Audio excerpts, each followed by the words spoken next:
باپ بھول جاتے ہیں، جب خود بچی ماں بنتی ہے مائیں بھول جاتی ہیں، جب اپنی دوستیاں بنتی ہیں بھائی بھول جاتے ہیں، کون مرے ہوئے کو یاد رکھتا ہے؟ یہ فنا کی جھوک ہے، مٹ جانے کا مقام ہے، کوئی کسی کو یاد نہیں کرتا۔ حضرت علی نے فرمایا تھا حضرت فاطمہ کو دفن کرنے کے بعد لكل اجتماع من خليلين فرقة وكل الذي قبل الممات قليل۔ آج فاطمہ کو دفن کرنے کے بعد مجھ پر یہ بات کھل گئی ہے، کوئی کسی کا ساتھ نہیں دے سکتا، کوئی سدا سلامت نہیں رہ سکتے۔ ایسی حسین جوڑی بھی آج بکھر گئی، ایسا حسین جوڑا کوئی دنیا میں کہاں سے لائے گا؟ ایسا جمال کوئی کہاں سے لائے گا؟ ایسی جوڑی کوئی کہاں سے لائے گا؟ علی اور فاطمہ کی جوڑی کوئی دکھائے تو صحیح، کوئی نبیوں کے بعد کوئی ایسی جوڑی بنی ہو؟ لیکن آج یہ جوڑی ٹوٹ گئی۔ 24 سال کی عمر میں فاطمہ جدائی دے گئی، 24 برس کی عمر میں جدائی دے کے جا رہی۔ ہاں لیکن بھائی ان کا تو مرنا بھی زندگی تھا۔ پانی کے لیے اپنی خادمہ سے فرمایا میرے غسل کا پانی رکھو، خادمہ نے پانی رکھا، خود غسل فرمایا، پھر اس کے بعد چارپائی کو درمیان میں رکھوایا اور کپڑے پہنے اور فرمایا علی اس وقت کہیں باہر نکلے تھے، فرمایا اب میں مر رہی ہوں، میرا غسل ہو چکا ہے، مجھے دوبارہ غسل نہ دینا، یہی میرا غسل ہے اور علی کو بتا دینا، اور وہ گئی۔ ہاں آپ نے کہا تھا حضرت فاطمہ سے میں جا رہا ہوں، وہ رونے لگی، پھر آپ نے پھر کان میں کہا نہیں تو غم نہ کر، سب سے پہلے تو ہی مجھ سے آ کے ملے گی، پھر وہ ہنسنے لگی۔ حضرت عائشہ رضی اللہ عنہا دیکھ رہی تھی، پہلے روئی پھر ہنسی، تو کہا یہ کیا بات ہوئی؟ کہا مجھے میرے باپ نے کہا میں جا رہا ہوں تو مجھے رونا آیا، تو پھر انہوں نے فرمایا تو غم نہ کر، سب سے پہلے تو ہی مجھ سے آ کے ملے گی، تو پھر میں خوش ہو گئی۔ باپ کے جانے کے صرف 6 مہینے کے بعد ابا سے ملاقات ہو گئی۔ تو حضرت علی فرما رہے ہیں آج دیکھو دیکھو ان افتقادی فاطمہ بعد احمد دلیل علی اللہ یدوم خلیل۔ آؤ آؤ دیکھو دیکھو، میں نے انہی ہاتھوں سے محمد مصطفیٰ کو قبر میں اتارا تھا، آج انہی ہاتھوں سے میں نے فاطمہ کو اتار دیا۔ آج مجھ سے دنیا کا دھوکہ کھل گیا ہے، مجھے پتہ چل گیا ہے کہ یہاں کوئی دوستی سلامت نہیں رہ سکتی، کوئی گھر آباد نہیں رہ سکتا۔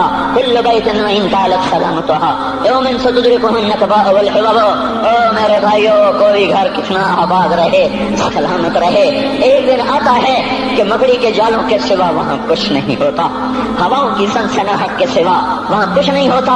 اللہ کا واسطہ دیتا ہوں فیصلہ آباد سے دھوکہ نہ کھاؤ، اس کے بازاروں سے دھوکہ نہ کھاؤ، ہوش میں آؤ، ہم غلط جا رہے ہیں۔ اور میرے بھائی اگر مر کے اللہ کے پاس جانا ہے تو اس زندگی سے واپس آؤ، واپس آؤ، میں اللہ کا اس کے رسول کا واسطہ دیتا ہوں۔ اگر مر کے کہیں اور چلے جانا ہے، اگر مر کے اللہ کے پاس نہیں جانا یا اللہ کے رسول کا سامنا نہیں ہے، جو مرضی کرو، پھر ہم بھی چھوڑیں، اب ہمیں بھی کچھ سمجھاؤ، ہم کیوں گول گول کے گلے کی ایک ایک رگ میں درد اتار بیٹھے؟ گھر چھوڑ چھوڑ چھوڑ چھوڑ، سارا وجود ہڈیوں میں درد اتر گیا ہے، تو کوئی ہمیں بھی راستہ بتاؤ کہ یہ راستہ ہے، اس پہ موج میلہ بھی ہوگا، اللہ بھی نہیں ملے گا، آؤ ہم سب تم کر ہم بھی مل کر تمہارا ساتھ دیں۔ ہم کیوں ایسے کھاری اٹھائے ہوئے در در کی ٹھوکریں کھاتے کر رہے ہیں؟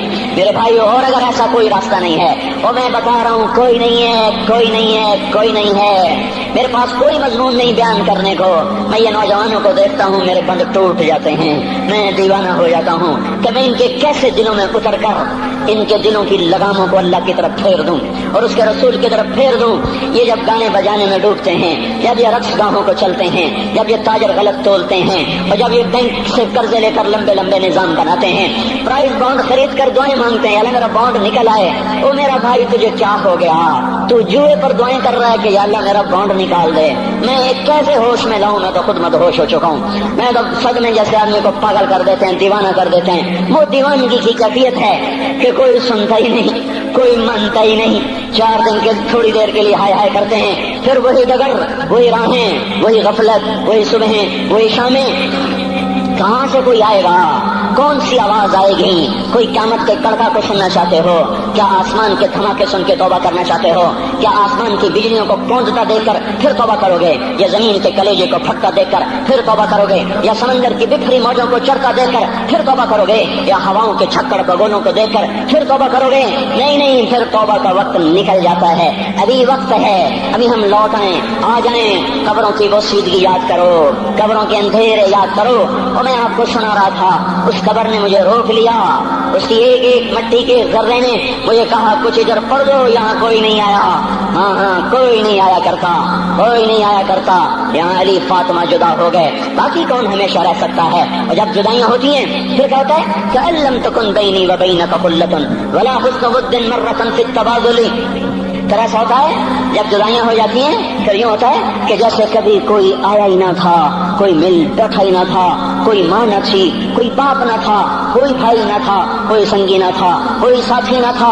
اس طرح انسان بھلا دیتا ہے اپنے جھمیلوں میں گم ہو کر، ہنسی مذاق میں گم ہو کر. میں اس قبر میں کھڑا پڑھتا جا رہا ہوں، پڑھتا جا رہا ہوں، پڑھتا جا رہا ہوں. اس کا کتبہ ٹیڑھا ہو چکا ہے زمانے کی گردش نے اور ماضی کے بے رحم گردش نے اس کے سارے کتبے کو کالا کر دیا تھا.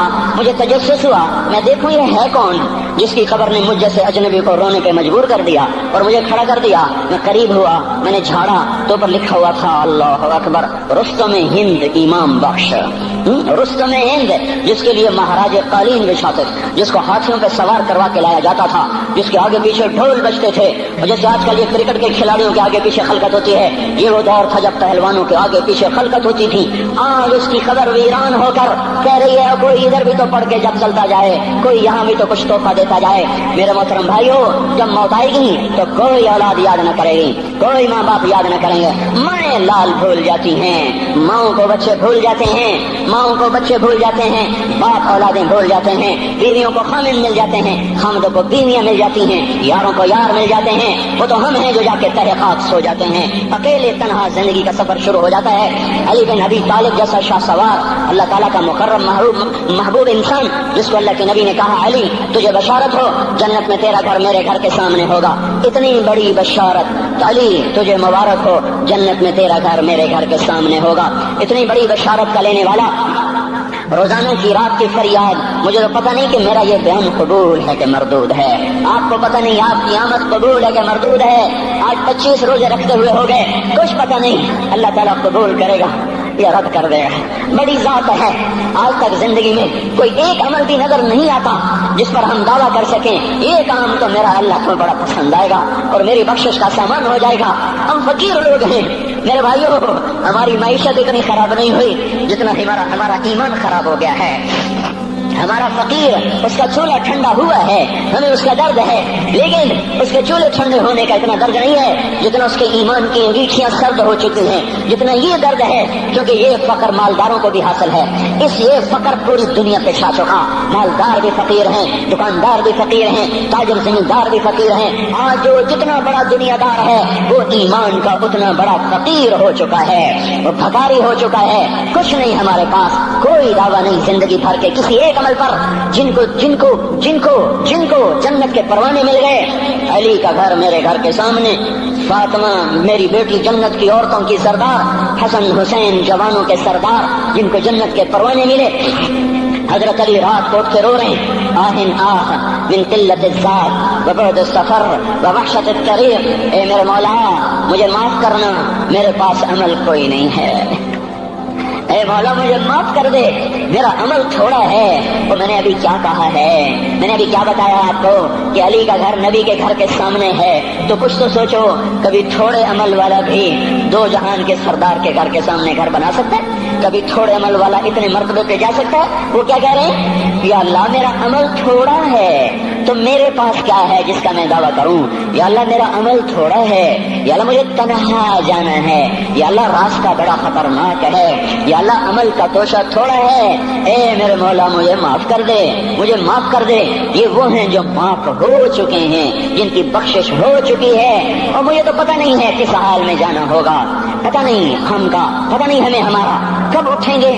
دن گھڑی گھنٹے منٹ سیکنڈ تک طے ہیں، صبح و شام کے گھڑی گھنٹے طے ہیں. قبر کی مٹی طے ہے، زمین طے ہے، کفن کے کپڑے طے ہیں، قبر میں اتارنے والوں کے بھی نام لکھے جا چکے ہیں. جن کیڑوں نے میرے ہاتھ کے جسم کو کھانا ہے وہ بھی متعین کیے جا چکے ہیں. کب یہ ہڈیاں پگھل جائیں گی، کب گھر آ جائیں گی، کب یہ کان گر جائیں گے، کب یہ مسکراتا چہرہ تاریخ ہو جائے گا اور اس کے اندر سے خوفناک کھوپڑی باہر نکلے گی، کب دانت پھڑ جائیں گے اور کب جبڑے ٹوٹ جائیں گے، کب یہ ریڑھ کی ہڈی جس کے سہارے یہ کھڑا ہے اس کو کیڑے نوچ نوچ نوچ نوچ کے چورا چورا کر دیں گے. یہ پاؤں جو زمین پہ ایڑی مار کے چلتا ہے تکبر میں اتراتا ہے. پتہ نہیں بھائیو، ہے یہ زمین پہ پڑا ہوا پاؤں پتہ نہیں ہے کہ اللہ کے ہاں کس قدر غضب کے فیصلے کرواتا ہے. ہاں ایک دن آئے گا یہ ایڑیوں کو کیڑا کھائے گا، اب ایڑی مار کے دکھا، اب ایڑی مار کے دکھا، سارا وجود مٹی ہو جائے گا.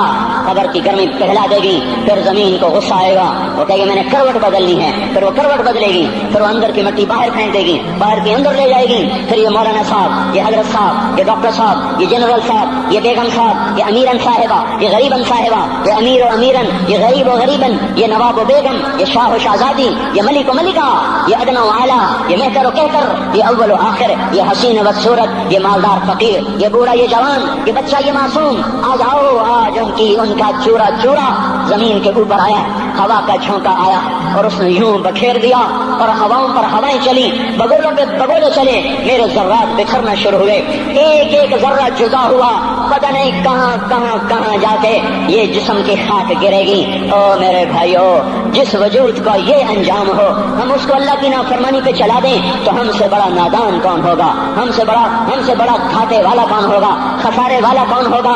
اللہ کی رحمت کا در کھل چکا ہے، جنت کے دروازے کھلے ہیں، دوزخ کے دروازے بند ہیں۔ ایک فرشتہ کہہ رہا ہے بھلائی کے کرنے والے آگے بڑھ، تجھے مبارک ہو۔ دوسرا فرشتہ کہہ رہا ہے برائی کے کرنے والے بس کر جا، واپس آ جا۔ اللہ پہلے آسمان پہ اپنے عرش کے ساتھ، لاؤ لشکر کے ساتھ وہ اعلان کر رہا ہے کوئی توبہ کرنے والا، ہے کوئی بخشش مانگنے والا، ہے کوئی مجھ سے لینے والا، هل من سائل، هل من مستغفر، هل من تائب، ہے کوئی تائب، ہے کوئی گناہوں کی بخشش چاہنے والا، ہے کوئی مجھ سے مانگنے والا۔ میرے بھائیو، آج آخری جمعہ ہے، حجۃ الوداع ہے، جمعہ کا دن ہے، رحمت الہیہ ٹوٹ ٹوٹ کے اتر رہی ہے، پر ہے میں کیا کروں، اس رحمت سے بھی 4 آدمی اب بھی محروم ہیں، اب بھی محروم ہیں۔ شراب پینے والا اب بھی محروم ہے، اس پر جمعے کی رحمت کا کوئی ایک قطرہ بھی نہیں گر رہا۔ شراب تو کوئی پیتا، تو خیر بہت پینے والے ہو گئے، لیکن اگلی وبا بڑی عام ہے، ماں باپ کا نافرمان، اس کے لیے جمعے کی رحمتوں میں کوئی حصہ نہیں، ماں باپ کے نافرمان کے لیے شب قدر کی بخشش میں کوئی حصہ نہیں، ماں باپ کے نافرمان کے لیے رمضان کی بخششوں میں کوئی حصہ نہیں۔ روزانہ 10 لاکھ آدمی دوزخ سے نجات پا رہے ہیں، ہر رات میں اللہ 10 لاکھ دوزخیوں کو جنت کے فیصلے سنا رہا ہے، لیکن ماں باپ کا نافرمان اس رحمت سے بھی محروم ہے۔ وہ اتنی بڑی رحمت کے دریاؤں پہ کنارے کھڑا ہو کر یہ پیاسا ہے، کناروں میں کھڑا ہو کر پیاسا ہے، پانی میں کھڑا ہو کر یہ خشک ہے، اسے کچھ نہ ملا۔ اکثر نوجوان بیٹھے ہیں، وہ اگر ماں باپ زندہ ہیں آج ان کے پاؤں پکڑ لو، ان کو منا لو، ماؤں کی دعائیں تمہیں وہاں لے جائیں گی جہاں ڈالر پاؤنڈ نہیں لے جائیں گے، اور ماں کی ہائے اللہ کا عرش ہلا کے رکھ دیتی ہے۔ اگر یہ دنیا جزا سزا کی جگہ ہوتی تو جب ماں باپ تنگ آ کر ستائے ہوئے ہائے کرتے ہیں تو اللہ کی قسم ہمارا پہاڑ بھی ریزہ ریزہ ہو جاتا، زمین پھٹ جاتی، آسمان ٹوٹ جاتا۔ جب دودھ پلانے والیوں کو ماں اولادیں آنکھیں نکال کے بولتی ہے، جب دودھ پلانے والیوں کو اولاد ڈانٹ کے رکھ دیتی ہے، تمہیں کیا پتا، چپ کرو، بکواس نہ کرو۔ ابھی چند دن پہلے میں نے ایک لڑکی کو سنا، اپنی ماں کو کہہ رہی تھی بھوک نہیں، اور اس کی ماں کے موٹے موٹے آنسو گر رہے تھے، اور ماں کا بھوک نہیں، اور اتنے بڑے آنسو گر رہے تھے۔ خاموش فریادیں، میں بد دعائیں نہیں دیا کرتی، پر یہ آنسو کہاں جائیں گے، اس لیے تو میں کہتا ہوں حکومت کو برا کیوں کہتے ہو؟ فوج گندی، جرنیل گندے، پولیس گندی، واپڈا گندی، اس کا مطلب یہ ہے کہ پاکستان کو ڈبونے والی صرف حکومت پاکستان ہے۔ نہیں، یہ بات غلط ہے، میں بھی ڈبو رہا ہوں، آپ بھی ڈبو رہے ہیں، جو ماں کو غراتے ہیں، جو باپ کا گریبان پکڑتے ہیں، کہتے تو میرے واسطے کی بنایا ہے، تو میرے واسطے کی کیتا ہے، بیٹا باپ سے کہہ رہا تو میرے واسطے کی کیتا ہے، تو میرے واسطے کی بنایا ہے۔ اللہ کی قسم، اور میرے بھائیو، اگر یہ جزا سزا کا جہان ہوتا، زمین اس کو قارون کی طرح نگل جاتی۔ یہ بھی تو اس ملک کو ڈبو گئے، انہوں نے بھی تو پھٹے توڑ دیے۔ جب نوجوان آوارہ نظریں اٹھا کر لوگوں کی بیٹیوں کو دیکھتے ہیں تو انہوں نے بھی تو اس ملک کو آگ لگا دی۔ جب نوجوان لڑکیاں بے پردہ ہو کر آوارگی کے ساتھ وہ بازار میں آتی ہیں، ان کے لباس مختصر ہوتے چلے جا رہے ہیں، کیا اس سے پاکستان کا نصیب نہیں ڈوب رہا؟ اس لیے میں کہتا ہوں بھائیو، حکومت کو گالیاں نہ دو، اپنے عمل دیکھو۔ یہ جو آج بازاروں میں حرام پر کاروبار کر رہے ہیں، یہ جتنے بانڈ کی دکانیں کھول کے بیٹھے ہوئے ہیں، اور یہ جتنے بینک کھڑے ہوئے ہیں، یہ جو غلط ناپ تول کر رہے ہیں، اور یہ جو گانے بجانے کی محفلیں سجا رہے ہیں، یہ جو شادی کے نام پر اللہ کا ہر حکم توڑ دیتے ہیں، یہ تعذیب کے نام پر بے حیائی کے جنہوں نے بازار گرم کر دیے ہیں، یہ بھی تو ہیں جنہوں نے میرے ملک کا سفینہ ڈبو دیا۔ ہم ہر ایک کے ہاتھ میں ہے، ہر ایک کے ہاتھ میں کلہاڑا ہے، اور اپنے ہی ہاتھوں سے شاخ کو کاٹ رہے ہیں، جس شاخ پہ بیٹھے ہوئے ہیں میرے بھائیوں چند ہزار چند کروڑ کی وجہ سے عذاب نہیں آتے. جب اکثر برے ہو جائیں پھر اللہ کا غیبی نظام بدل جاتا ہے. ہماری فوج پولیس حکومت زیادہ 1.5-2 کروڑ ہوں گے, ہم تو 13 کروڑ ہیں. 1.5-2 کروڑ کی برائی 13 کروڑ پہ عذاب کو نہیں لا سکتی. میں اور آپ 95% تو نمازیں چھوڑ گئے, آج بھی فیصلہ بعد میں ہوں گے. لاکھوں جو آج بھی جمعہ نہیں پڑھیں گے, یہ جمعہ بھی نہیں پڑھیں گے, عید بھی نہیں پڑھیں گے.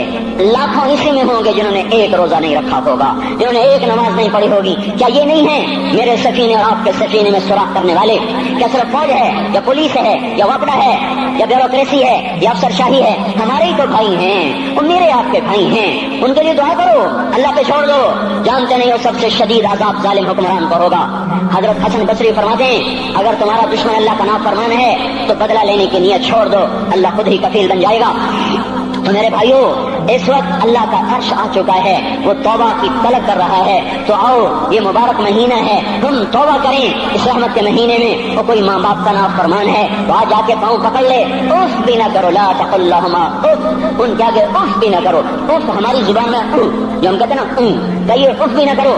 عبداللہ بن عمر حرم شریف میں ہے, ایک بدو نے ماں کو طواف کرایا, کندھے پہ بٹھا کے کرایا, تھک گیا. پھر آ کر حضرت عبداللہ بن عمر سے کہنے لگا حضرت میں نے اپنی ماں کا حق ادا کر دیا, طواف کرایا, ماں کا حق ادا ہو گیا. تو حضرت عبداللہ بن عمر نے فرمایا تیری ماں نے تجھے پالتے ہوئے جو ایک لمبا سانس لیا تھا, تو نے ابھی ایک سانس کا حق بھی ادا نہیں کیا, ابھی ایک سانس کا بھی حق ادا نہیں ہوا.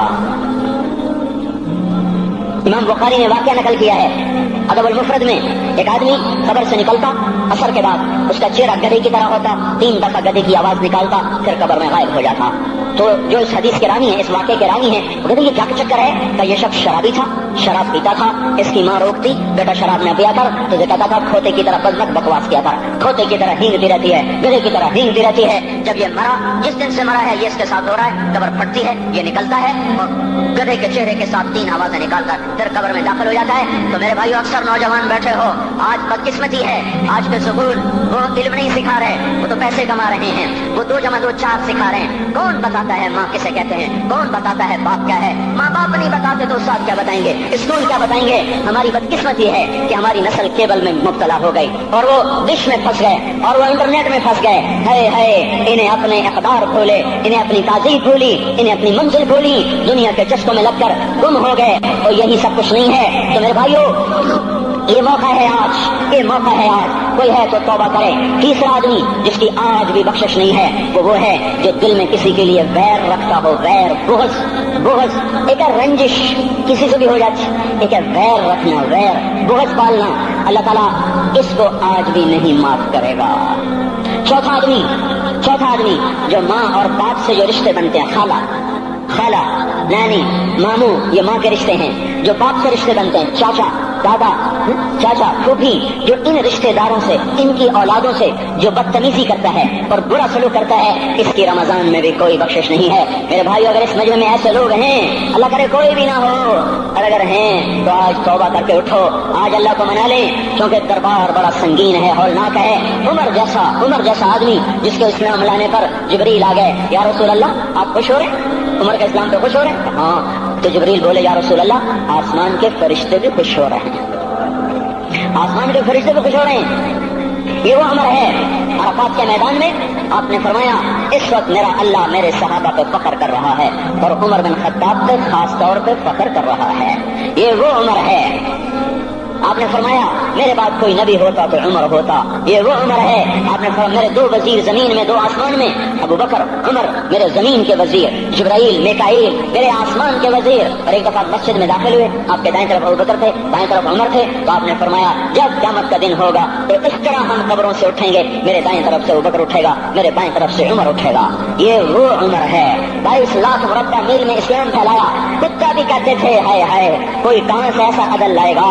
مدینے کی مسجد میں بیٹھ کے روتے تھے کہ یا اللہ فرات کے کنارے, دجلہ کے کنارے کوئی کتا بھی پیاسا مر گیا تو پکڑ تو عمر کی ہوگی. یہ وہ عمر ہے. رات کو گشت میں نکلے اپنے غلام اسلم کو لے کر, ایک بدو بڑھیا, بچے رو رہے. انہوں نے کہا بڑھیا کیا کر رہی ہے, یہ بچے کیوں رو رہے ہیں؟ کیا یہ بھوک سے رو رہے ہیں؟ کہا ہانڈی میں کیا ہے؟ کہا کچھ بھی نہیں ہے، پانی رکھا ہوا ہے صرف، کیونکہ گھر میں کچھ نہیں ہے، تو ان کو بہلا رہی ہوں کہ روتے روتے سو جائیں گے۔ پھر اس نے کہا عمر اور میرا فیصلہ اللہ کے دربار میں ہوگا۔ تو عمر پر کب کبھی تاری ہوگا، آنسو بہ پڑے، فرمانے لگے عمر کو تیرے حال کی کیا خبر؟ تو اس نے کہا تو ہمارا خلیفہ کیوں بنا ہے؟ اگر ہمارے حال کی خبر نہیں رکھتا تو ہمارا بادشاہ کیوں بنا ہے؟ ہمارا خلیفہ کیوں بنا ہے؟ اللہ کے ہاں گریبان پکڑ کے عمر کا، اسی وقت بھاگے، بیت المال سے کھانا نکالا، سامان نکالا، بوری میں بھرا۔ ان کے غلام نے کہا میں اٹھاؤں؟ کہ قیامت کا بوجھ بھی میرا تو ہی اٹھائے گا۔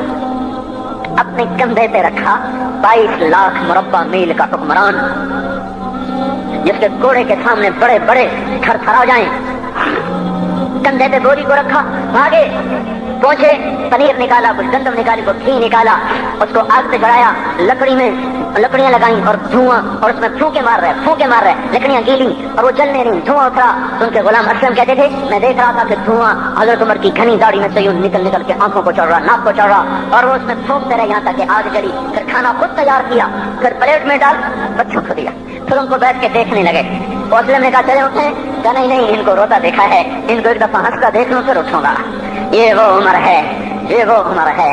ایک بدو آیا، رات کو گشت میں نکلے، وہ باہر اس کا خیمے کے باہر پریشان بیٹھا۔ کیا ہوا بھائی؟ کہ میری بیوی کو بچہ ہونے والا ہے، کوئی اس کی خبر گیری کرنے والا کوئی نہیں ہے، پتہ نہیں کیا ہوگا۔ حضرت عمر بھاگے، اپنی بیوی کو اٹھایا، اٹھو، کس کی؟ خلیفہ کی بیوی، 22 لاکھ مربع میل کے حکمران کی بیوی۔ ایک جنت کا کام آ گیا، جنت کی کمائی کا موقع آ گیا، بیوی کو ساتھ لیا، ایک معصوم، ایک غریب دایا، ایک غریب بدو کے گھر پہنچا دیا۔ انہوں نے بچہ، وہ اندر گئی، اس کا کام کیا، بچہ پیدا ہوا۔ امیر المومنین کہ یہ کیا ہوا؟ یہ آپ ہیں؟ کا غم نہ کر، فکر نہ کر، میں تیرا ساتھی ہوں۔ اور وہ بڑھیا جس کے بچوں کو کھانا کھلایا، وہ کہنے لگی کاش تیری جگہ عمر کی جگہ تو خلیفہ ہوتا، کاش عمر کی جگہ تو خلیفہ ہوتا، تو وہ میرے جیسا کوئی ہوتا؟ کہتا میں ہی تو عمر ہوں، میں ہی تو عمر ہوں۔ تو انہوں نے فرمایا تو کل دربار میں آ جانا، عمر کے نزدیک تو مجھے بھی دیکھ لے گی، عمر کے نزدیک مجھے بھی دیکھ لے گی۔ یہ وہ عمر ہے جس کے اسلام لانے پر کائنات روئی، جنات روئے، آسمان کے فرشتے روئے جس کی شہادت پر۔ یہ وہ عمر ہے۔ پر نماز پڑھاتے ہوئے کافر کے ہاتھوں خنجر لگا، نماز میں خنجر، جنت کی ایسی بشارتیں۔ تو آپ نے اپنے بیٹے عبداللہ بن عمر سے کہا بیٹا جاؤ حضرت اماں عائشہ سے کہو کہ عمر اپنے ساتھیوں کے پڑوس میں دفن ہونے کی اجازت چاہتا ہے، اگر وہ اجازت دے دے تو مجھے لے جانا، نہیں تو مجھے جنت البقیع میں ڈال دینا۔ وہ آئے، حضرت عائشہ بیٹھی رو رہی تھی، ان کا میں جانا میرا باپ عمر یہاں اجازت چاہتا ہے۔ تو حضرت عائشہ نے کہا یہ جگہ تو میں نے اپنے لیے رکھی تھی، ابا جان مبارک ہو، اجازت مل گئی؟ کہا نہیں بیٹا ممکن ہے میرے شرم میں اجازت دی وہ، جب میں مر جاؤں مجھے اٹھا کے لے جانا، دروازے پہ رکھنا، اجازت ملے تو لے جانا نہیں تو واپس کر دینا۔ پھر جب موت کی آہٹ کو محسوس کیا تو رونے لگے۔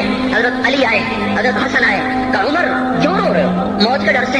کہا نہیں موت کے ڈر سے نہیں، موت کے بعد آنے والی گھاٹیوں کے ڈر سے۔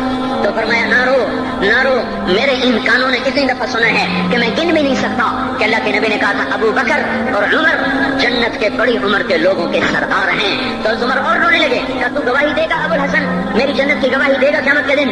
آپ نے کہا میں بھی دوں گا، میرا یہ بیٹا حسن بھی گواہی دے گا کہ اللہ کے نبی نے یہ بات فرمائی تھی۔ اتنی خوشخبریاں مل گئی۔